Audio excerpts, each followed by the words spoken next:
বিজ্ঞাপন বিরতির পর ফিরে এসেছি আজকের আলাপচারিতায়। ঋদ্ধ আলোকিত একটি চলচ্চিত্র নিয়ে কথা বলছি রিদি হক এবং কামরুজ্জামান রনির সঙ্গে। 1971 সেই সব দিন।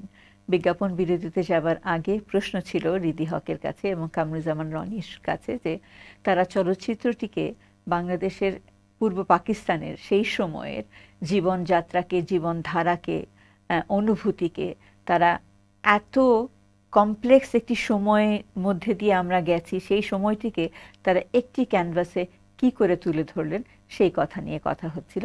দিদি, ফিরে আসছি আপনার কাছে। হ্যাঁ, যেটা বলছিলাম যে সেই সময়ের মানুষ যারা দেখেছেন চলচ্চিত্রটি তারা অনেকেই বলছিলেন যে মুক্তিযুদ্ধের অনেক চলচ্চিত্র তারা দেখেছেন, কিন্তু এই অংশটা যারা খুব ডিলেমার মধ্যে ছিল, এই চরিত্রগুলো একটু কম এসেছে আমাদের বিভিন্ন চলচ্চিত্রে। তো এই অংশটা নিয়ে অনেকেই খুব অ্যাপ্রিসিয়েট করছিল যে এই জায়গাটা তুলে ধরেছো, যারা নিরপেক্ষতার খোলস পরে আসলে সোসাইটিতে বিলং করছিল তখন। এটা একটা দারুণ জায়গা। এই তো, যদি এই অংশটার কথা বলেন। এবং এই রিসার্চগুলো আপনারা করেছেন বলেই আমাদের জন্য, বিশেষ করে নতুন প্রজন্মের জন্য, যারা সে সময় মুক্তিযুদ্ধের এই দিকগুলো আমরা কিন্তু শুনি না। আমাদের গল্পে কিন্তু শুধুমাত্রই আসে যারা মুক্তিযুদ্ধে গেছেন, মুক্তিযোদ্ধারা, এবং অবশ্যই সবার ত্যাগ তিতিক্ষা আছে, কিন্তু অ্যাট দ্য সেম টাইম সে সময় পূর্ব পাকিস্তানের একটা অংশ যারা দেশ বিভাগ চায়নি। হ্যাঁ হ্যাঁ হ্যাঁ, সেটাই। এবং তারা একটা শক্তিশালী ফ্যাক্টর ছিল সে সময়। হ্যাঁ হ্যাঁ হ্যাঁ। সো এই অংশটা যেমন উঠে এসেছে, আমি আবার বলবো যে 14ই ডিসেম্বরের যে অংশটা, সেটাও আমরা তুলে ধরার চেষ্টা করেছি আমাদের বুদ্ধিজীবী হত্যা দিবস। সো ওটা দেখার পরও আমার মনে আছে যে প্রজন্ম 71-এর অনেকে দেখতে গিয়েছিলেন, এবং আমরা তো হারিয়েছি আমাদের সেই ঋদ্ধ মানুষদের, তারা তো তাদের বাবাকেও হারিয়েছেন। তারাও যখন খুব ইমোশনাল হয়ে শেয়ার করছিল, সেটা ঢাকায় যারা আছেন, আমরা যখন সান ফ্রান্সিসকোতে শো করলাম, ফজলে রাব্বির মেয়ে উনি দেখলেন এবং উনি যখন শেয়ার করলেন, মানে এগুলো না আমাদের জন্য দারুণ একটা এক্সপেরিয়েন্স ছিল, যে তাদের শেয়ারিংটাও। নিশ্চয়ই। রনি, আপনার যে গানটি সবার কণ্ঠে কণ্ঠে ফেরে এখন, এত খুব সুন্দর, খুব সাবলীল, খুব সহজ একটি সুর, গান গাইবার অভিজ্ঞতা কেমন ছিল? তুমি তো আসলে দুটো গান গেয়েছো। আমি দুটো গান গেয়েছি, কিন্তু যে গানটি আমাদের ভীষণ জনপ্রিয় হয়েছে, যাচ্ছ কোথায় কিছু না বলে। যাচ্ছ কোথায় কিছু না বলে, এই গানটা রিদি, এই গানের 6টা মৌলিক গান, এই 6টা মৌলিক গানই কিন্তু রিদির লেখা। তো যাচ্ছ কোথায় গানটাও অনেকদিন আগেই লিখেছিল, এবং আমরা যখনই লিখেছিল তখনই আমরা বেশ ইমপ্রেসড হয়েছিলাম। এবং আমাদের যে চলচ্চিত্রের সঙ্গীত পরিচালক দেবজ্যোতি মিশ্র, তো উনি এই ছবির সাথে আসলে একদম ওতপ্রোতভাবে জড়িয়ে উনি হচ্ছে আমাদের ছবির পুরো ব্যাকগ্রাউন্ড স্কোরটা করেছেন, অসাধারণ করেছেন। তো সেই জায়গা থেকে যখন উনি যাচ্ছ কোথায় গানটার টিউনটা করলেন, এবং আমরা রেফারেন্স দিচ্ছিলাম যে একটা, মানে ওই সময়কার রাজ্জাক কবরীর সময়ের যে ওদের যে প্রেমটা, ইয়াং প্রেমটা, সেরকম একটা টিউন আমাদের লাগবে। তো দেবুদা হচ্ছে প্রথমেই যখন এই শ্যুটটা উনি করলেন, শ্যুটটা শোনালেন, তখনই আমরা চমকে যাই এবং আমরা খুব ইমপ্রেসড হই। আমরা বুঝছিলাম যে খুব সরল একটা সুর, কিন্তু এটা আসলে কানে বিঁধবে, আমাদের বাজবে। তো দেবুদার প্রসঙ্গ যখন আসলে একটু শেয়ার করি, সেটা হচ্ছে আমরা যখন চলচ্চিত্রের কাজ শুরু করলাম 2020-এ, তারপরে কিন্তু মার্চে কোভিড, তো আমরা সবাই বন্দী হয়ে গেলাম। ফলে দেবুদা তো কলকাতায় আর আমরা ঢাকায়।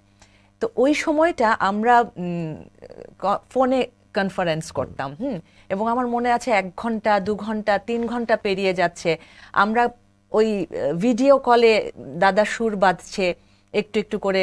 আর রনি তো এমনি গান গায়, মানে আমরা থিয়েটারে গান গায়, মানে থিয়েটারেও গান গায়। এছাড়া অনেক আগে, তুমি বাফাতে তো ছোটবেলা থেকে আমার গানটাই শুরু করি 98-এ। হ্যাঁ, তা দেবুদা সেটা জানে। তা দেবুদা করতো কি, তখনই সুর বাঁধতো এবং বেঁধে বেঁধে বলতো, রনি একটু এবার তুই আবার গেয়ে শোনা, আমি আবার শুনি যে কি হলো সুরটা। এরকম করে রনি গাইতো প্রত্যেকটা গানে আমরা যখন সুর বাঁধতাম। তো এরকম বাঁধতে বাঁধতেই হঠাৎ একদিন দাদা বলল যে, রিদি এই গানটা কিন্তু রনি গেয়ে ফেলুক, খুব যাবে, একটা ইয়াং কণ্ঠ এবং তো হঠাৎ করে কিন্তু রনি যে গাবে যাচ্ছ কোথায় কিছু না বলে, ডিসিশনটা হঠাৎ। এবং যেটা আমার কাছে মনে হয়েছে রনি, যে গানটা আপনি যে গেয়েছেন, আপনি ওই চরিত্রটার সঙ্গে একেবারে মিলে গিয়ে গিয়েছেন। আপনার কণ্ঠ এবং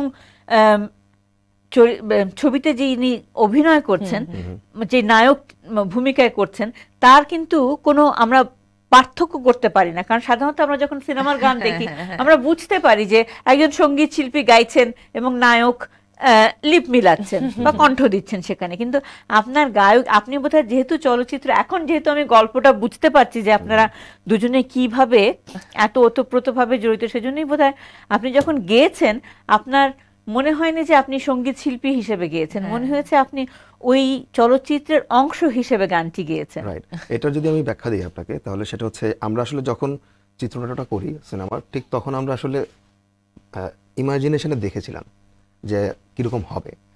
তো সেই ওই চোখের পেছনে যে আইসটা, সেখান থেকে দেখে আমাদের কাছে মনে হয়েছিল যে এই ফর্মেই গানটা হবে। এবং এটা তো লিপে ছিল না, এটা আমার মানে ওদের বিভিন্ন মুভমেন্টের মধ্যে ছিল, গানটা কিন্তু লিপে ছিল না। তো কিন্তু ওদের যেই অ্যাটিটিউড এবং ওদের অভিনয়টা সাথে একদম মিশে গিয়েছিল, এই জন্য, কারণ আমাদের ভাবনা, আমাদের যে চিত্রনাট্যটা ছিল, সেই ভাবনার সাথে গানটা একাকার হয়ে গেছে। এবং যেহেতু আপনি এই চলচ্চিত্রটির সঙ্গে আপনি একেবারে প্রথম থেকে জড়িত, এবং আপনি এটাকে কি বলবো ভিতরে ধারণ করে একেবারে প্রডিউস করেছেন, ডেলিভারি করেছেন, সেই জন্যই মনে হয় আপনার মানে প্রেজেন্টেশনটা ওই, যদিও লিপসিং করেন না, কিন্তু মনে হয়েছে যে একেবারে যিনি ওখানে অভিনয় করছেন তিনি জিনিসটি করছেন, মানে দুটো আলাদা জিনিস মনে হয়নি আমার কাছে। সুতরাং সেখানে আমার মনে হয়েছে যে সবাই বলেছে এই কথাটা, যে একেবারে মানে দুটোকে আলাদা করা যায়। ইভেন গানের মধ্যে যে কথা আছে, তো কিছু কথা আছে, সবাই কনফিউজড হয়ে যায়, এটা সজলি বলছে না রনি বলছে। এটা অনেকে মানে এক্সপ্রেশন গুলো, যে এক্সপ্রেশনটা স্ক্রিনে ছিল সেই এক্সপ্রেশনটা ভয়েসে। অ্যাবসলিউটলি, এটা অ্যাবসলিউটলি। দর্শক, আমরা এবারে যেই বিষয়টি নিয়ে আমি একটু আগে রিদির সঙ্গে কথা বলছিলাম, যে পূর্ব পাকিস্তানে 1971-এর আরেকটি অংশ, যে অংশ তখনও দেশ বিভাগ চায়নি এবং যেই অংশের লাইফস্টাইলটা আমাদের কাছে বাংলাদেশের মুক্তিযুদ্ধ নিয়ে চলচ্চিত্রে খুব একটা উঠে আসেনি এখন পর্যন্ত, বা যেই অংশটিকে আমরা তুলে ধরবার সাহস এখন পর্যন্ত পাইনি, সেই অংশটি উঠে এসছে। আমরা সেই অংশের খুব ছোট্ট একটি ক্লিপ দেখব।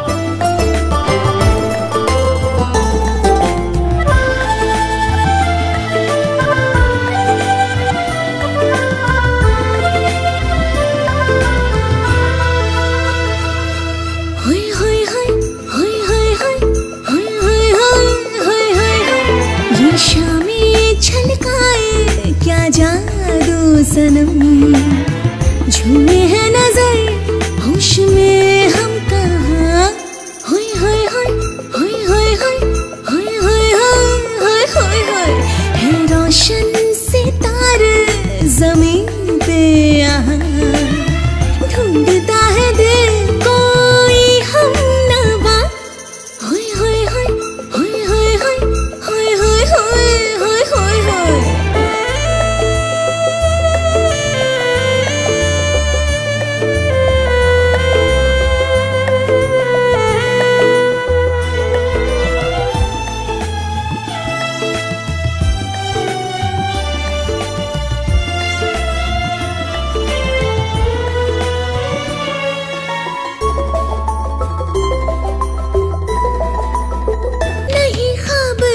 सच है कर ले यकीन, भर ले ये लम्हे निगाहों में तू,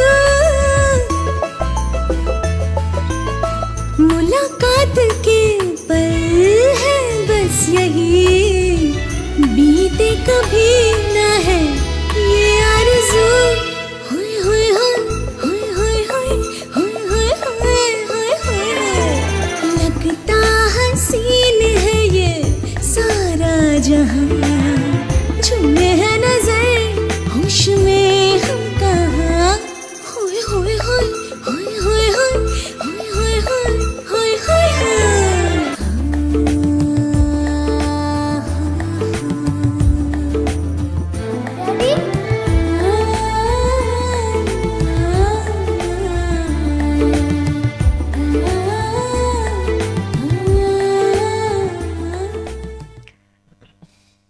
রনি, রিদি বলছিলেন যে এই চলচ্চিত্রে যে সমস্ত প্রপস ব্যবহার করা হয়েছে, গাড়ি থেকে শুরু করে, বাড়ি থেকে শুরু করে, মেকআপ, শাড়ি, কাপড়, সবকিছু, এগুলোর এই যে রিসার্চ করা এবং প্রি প্রোডাকশনের প্রতিটি জিনিস সূক্ষ্মভাবে আয়ত্তে আনা, সেই কাজগুলোর দায়িত্ব বোধহয় আপনার কাঁধে ছিল।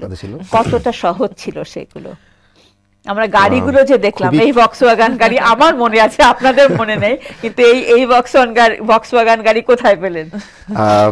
এটা আসলে খুবই খুবই কষ্টের ছিল, আয়োজনটা খুবই দুরূহ ছিল, কারণ আমাদের এখানে প্রতিটা জিনিস আমি যদি একটু একটু করে বলি, যেমন এই যে সুন্দর গাড়িগুলো, এই গাড়িগুলোর সোর্স আমি একটা জায়গা থেকে পাই, কিন্তু এটা খুঁজতে মোটামুটি অনেক জায়গায় আমি গিয়েছি, ঢাকার বাইরে বিভিন্ন জায়গায়, এবং আমরা একটা গাড়ি বোধহয় কিনেও ফেলেছি, বোধহয় না, আমরা একটা গাড়ি কিনেও ফেলেছিলাম ফাইনালি, যেটা পরিবারের সাথে একদম, যেটা অনেক সিকোয়েন্সে ব্যবহৃত হবে, সেটা কিনে ফেলতে হয়েছে ফাইনালি। এবং সেই গাড়িটা এখনো আছে, মানে ওটা আর আমরা ফেরত দেইনি। আর যেই একদম মানে মনে হচ্ছে একদম জাস্ট গাড়ির শোরুম থেকে নামলো এরকম গাড়ি, এরকম একজন খুব তার শখের বেশ কিছু কালেকশন আছে, তো তাকে অনেক রিকোয়েস্ট করতে হয়েছে, অনেক। সে তার গাড়ির মানে যে সিট, যে স্টিয়ারিং সিট, সেখানেও সে কাউকে বসতে দেয় না, সে নিজে ছাড়া, এবং সে গাড়ি বের করে না, সে হচ্ছে গাড়ি ঢেকে রেখে দেয়। তো তাকে অনেক অনুনয় বিনয় করে এবং তাকে অনেক রিকোয়েস্ট করে আমাদের স্পট পর্যন্ত এনেছি। সেখান থেকে মানে আমাদের তো আসলে প্রচুর গাড়ি দেখাতে হয়েছে, সেখান থেকে 3টা, আমরা চিটাগং থেকে একটা জোগাড় করেছি, একটা তো কিনে ফেলেছি। কিন্তু এরকম একটি ভক্সওয়াগন গাড়ি দেখে আমার মনে পড়ছে সেই কথা, খুঁজে খুঁজে। এবং এখন মজার ব্যাপার হচ্ছে, এখন সবাই আমাদেরকে ফোন দেয়, কোথা থেকে গাড়ি জোগাড় করেছে, মানে এখন যারা বানাতে চাইছে, তা আমরা ওদেরকে সবাইকে বলি এটা ওখান থেকে, এটাও সেখান থেকে, তোমরা যদি আবার সেগুলো জোগাড় করতে পারো। এবং তারপরে যে ট্যাঙ্ক আমরা দেখলাম, সেই ট্যাঙ্কের জন্য, এবং আমাদের বেশ কিছু কাজ ক্যান্টনমেন্টের ভেতরে করতে হয়েছিল আমাদের, এবং সেটা ঢাকার ক্যান্টনমেন্টে না, ঢাকার বাইরে, কিন্তু পারমিশনটা নিতে হয়েছে আমাদের ঢাকার ক্যান্টনমেন্ট থেকেই। তো সেখানে টোটাল পারমিশনের জন্য আমাদের 3-4 মাস দৌড়াদৌড়ি করতে হয়েছে, বিভিন্ন রকমের কাগজপত্র। এবং আমরা যে ক্যান্টনমেন্টে শুটিং করেছি সেখানে একজনেরও অ্যাক্সেস নাই, মানে পারমিশন অ্যালাউ করে না, কেউ ঢুকতে পারে না। সেখানে আমরা 100 জনের উপরে আমাদের টোটাল একটা টিম নিয়ে সেগুলো তো খুব প্রপার ওয়েতে যেতে হয়েছে। সো এক্সিকিউটিভ প্রোডিউসারের আসলে অনেক দায়িত্ব, প্রাইম মিনিস্টারের পারমিশন নিয়ে ট্যাঙ্ক নামাতে হয়। সো ওটা মানে কতটা জটিল টোটাল ওয়ার্কসটা, সেটা বলার অপেক্ষা রাখে না। তবে সেটের কথা আসলে আমি লিটুর কথাও একটু বলবো, বিকজ ও মানে আর্ট ডিরেকশনের দায়িত্বটা তো ও নিয়েছে। সো এটাও আমাদের জন্য ভীষণ আনন্দের ছিল, কারণ লিটুকে তো সবাই অভিনেতা হিসেবেই ও পরিচিত সবার কাছে, একটা সময় ভীষণভাবে পরিচিত ছিল। কিন্তু আমরা আসলে যেহেতু দীর্ঘদিন থিয়েটার, ও যদিও ঢাকা থিয়েটারের, আমরা নাগরিক নাট্যাঙ্গন, কিন্তু আমাদের একসাথে অনেক কাজও করা হয়েছে, বা আমাদের তো আসলে অনেক সময় বিভিন্ন রকমের কাজ, আড্ডা, এগুলোর কারণে আমরা জানি যে ওর আসলে এই বিষয়ে কতটা পড়াশোনা, গবেষণা আছে, কিংবা সেট ডিজাইন। তিনি কিন্তু বারবার বলেন, লিটু আনাম তার বেশ কয়েকটি ইন্টারভিউতে আমি শুনেছি যে তিনি যেটা করেন 100% করেন। তাহলে আপনার জন্য প্রি প্রোডাকশনে এমন একটি মানুষকে পাওয়া বড় ভাগ, মানে একটা বড় সুবিধে। নিশ্চয়ই, হ্যাঁ, আমরা এই জন্যই ওকে ভীষণ কষ্ট করেই কনভিন্স করেছি, বিকজ ও তো আসলে এই দায়িত্বটা সাধারণত নেয় না অন্যান্য ক্ষেত্রে। ইভেন ও এখন অভিনয়ও করতে চায় না। আমরা যখন ঠিক করেছি যে সাইড চরিত্রটায় আমরা ওকে চাই, তখনও ওকে আমরা কনভিন্সই করতে হয়েছে। এই তো আরেকটি, আমাদের সময় যেহেতু শেষ হয়ে আসছে, আপনাদের কাছে আমি মানে পুরো অ্যাম্বিয়েন্সটা যেটা তৈরি করাটা, মানে সে সময় 1971-এ আমরা যারা সে সময় ছিলাম, আমার বয়স তখন 6 বছর, আমার মনে আছে যে 6 বছরের একটি বাচ্চার জন্য যে অভিজ্ঞতা, আমার মা সারাদিন, আমার বাবা তখন খুব অসুস্থ ছিলেন, আমার মা সকালে বেরিয়ে যেতেন, আমাদের বাড়ির পেছন দিকে ছোট্ট একটা সার্ভেন্টস কোয়ার্টারের মতন ছিল, সেখানে আমাদের 3 ভাই বোনকে তিনি বাইরে থেকে তালা লাগিয়ে চলে যেতেন একটুখানি খাবার দিয়ে, এবং বিকেলে ফিরে আসতেন। তো আমাদের জন্য সেই অভিজ্ঞতাটা ছিল একটা, বাইরে কি হচ্ছে বুঝতে পারতাম না, কিন্তু সকালবেলায় ভয় হতো যে আবার সারাদিন এই ছোট্ট একটি ঘরের মধ্যে বন্দি থাকতে হবে।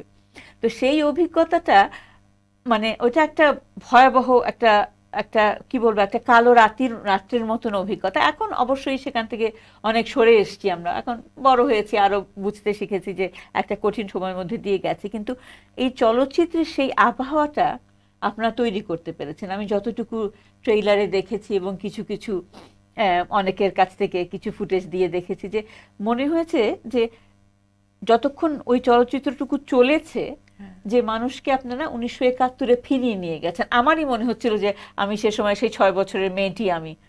এটা কি করে করলেন? আসলে কি বলবো, আমাদের চেষ্টা ছিল, এর বাইরে আসলে কি বলবো। কারণ আমরা আসলে যেটা বিশ্বাস করি যে 1971 সেই সময়টা প্রত্যেক বাঙালির জীবনে এমন একটা জায়গা করে আছে, এবং এটা আসলে এটা ইতিহাস তো আমি একদম উল্টে পাল্টে দিতে পারি না। সো আমরা যখন প্ল্যান করেছি যে আমরা সেই সময়টাকে তুলে ধরার একটা কাজ করব, আমরা চেয়েছি ভীষণভাবে সচেতন থাকতে এবং চেষ্টা করে গেছি। তবে আসলেই দর্শক যখন বেরিয়েছে একের পর এক, এবং তাদের অনুভূতি, তাদের সেই তীব্র আবেগ, আমার মনে হয় যে আমরা সবসময় বলি যে আমি অকৃতি অধম বলেও তো কিছু কম করে মরে দাওনি। মানে আমরা যখন ফুটেজ দেখতাম জার্নালিস্টদের, আজকাল তো সোশ্যাল মিডিয়া ফুটেজে ভরে যায়, আমার মনে আছে যে আমরা দেখতাম এবং তারা কাঁদছে,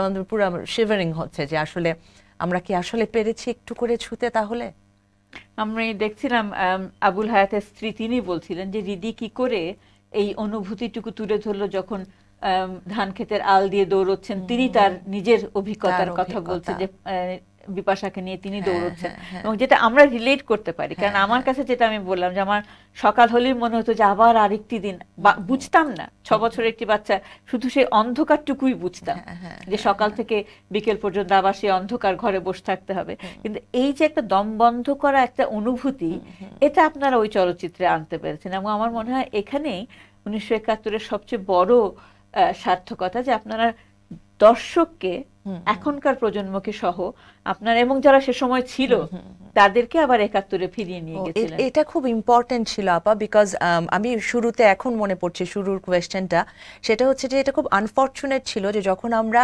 1971 সেই সব দিন এই চলচ্চিত্রটা বানাবো এবং আমরা বিভিন্ন স্পন্সর এবং ডিস্ট্রিবিউটার সবার সাথে যখন আমরা যোগাযোগ করছিলাম, তখন সবাই আমাদেরকে খুব আনফর্চুনেটলি খুব এমন কথা বলছিল যে রিদি তুমি তো অন্য কিছু নিয়ে সিনেমা বানালে একদম দারুণ হিট হয়ে যেত, সুপার হিট, বাম্পার হিট, তুমি 1971-কে বেছে নিলে এই ছবি তো কেউ দেখবে না।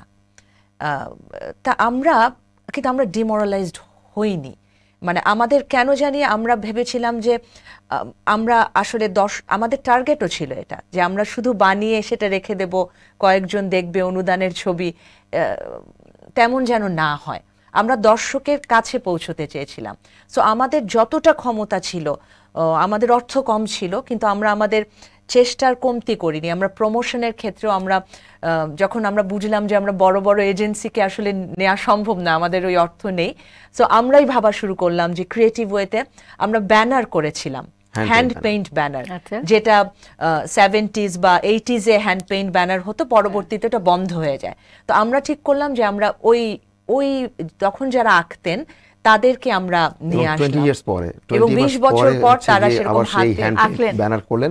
এবং খুবই দুঃখজনক যে যিনি ড্রয়িং করেছিলেন মোহাম্মদ শোয়েব, উনি কিছুদিন আগে মারা গেলেন। কিন্তু উনি ওই আনন্দটা যেন পেয়ে গেছেন, কারণ উনি ভীষণ আনন্দিত হতো উনি যখন আঁকছে 20 বছর পর। এবং তারপর আমরা সেই ব্যানার যখন উদ্বোধন করলাম, তখন স্পন্সর যারা, তাদের যখন দেখলো যে ইয়াং জেনারেশন দারুণভাবে নিল সেই হাতে আঁকা পেইন্টিং, তখন আমরা স্পন্সর পেয়ে গেলাম। এবং ঢাকা শহরে প্রায় 25টা এক্সিবিশনে গেছে এবং 25টা বিলবোর্ড আমরা পেয়েছিলাম। সময় একদম শেষ হয়ে যাচ্ছে, আরো কথা বলতে ইচ্ছে করছিল। এই চলচ্চিত্রটি আপনারা প্রধানমন্ত্রীর কাছে তিনি দেখেছেন যতদূর আমি জানি, কি রকম অনুভূতি ছিল? এটা তো আমাদের জন্য ভীষণ ভীষণ ভীষণ একটা বড় পাওয়া, বিকজ আমরা ছোটবেলা থেকেই আমরা বেড়েই উঠেছি, আমরা জানি যে বঙ্গবন্ধুর ভূমিকা কি, এবং আমরা যখন বঙ্গবন্ধু মানেই স্বাধীনতা, এবং বঙ্গবন্ধু কন্যাকে যখন আমরা আমাদের ছবিটা দিতে পেরেছি, আমাদের কাছে ভীষণ বড় একটা পাওয়া ছিল সেটা। ধন্যবাদ রনি, অবশ্যই একটা বড় কাজ করেছেন। ইতিহাসকে মুক্তিযুদ্ধের ইতিহাসকে আরো সমৃদ্ধ করেছেন, আলোকিত করেছেন। ভবিষ্যতে কি ভাবছেন? এই ধরনের চলচ্চিত্রেই সঙ্গে যুক্ত থাকবেন, রিদির সঙ্গে যুক্ত থাকবেন, নাকি আর কিছু করবেন? না, সামনে তো কাজ করব, তবে আমাদের আমাদের যে পাওয়াটা সেটা আমরা পেয়েছি। আমাদের যেটা চাওয়া ছিল এই ছবিটা নিয়ে, আমরা এই যে রিদি একটু আগে বলছিল, কথা সংক্ষেপ করতে হবে, সেটা হচ্ছে দর্শকের বের হওয়ার পরে তাদের যে অনুভূতি, তাদের যে ইমোশনস আমরা দেখতে পেয়েছি। এবং এটা সবাই যে ওই যে রিদি বলছিল যে মুক্তিযুদ্ধ সিনেমা কেউ দেখে না, এরকম একটা ধারণা ছিল সবার, কিন্তু ওই ধারণাটা এই ছবি ভেঙে দিয়েছে। অবশ্যই।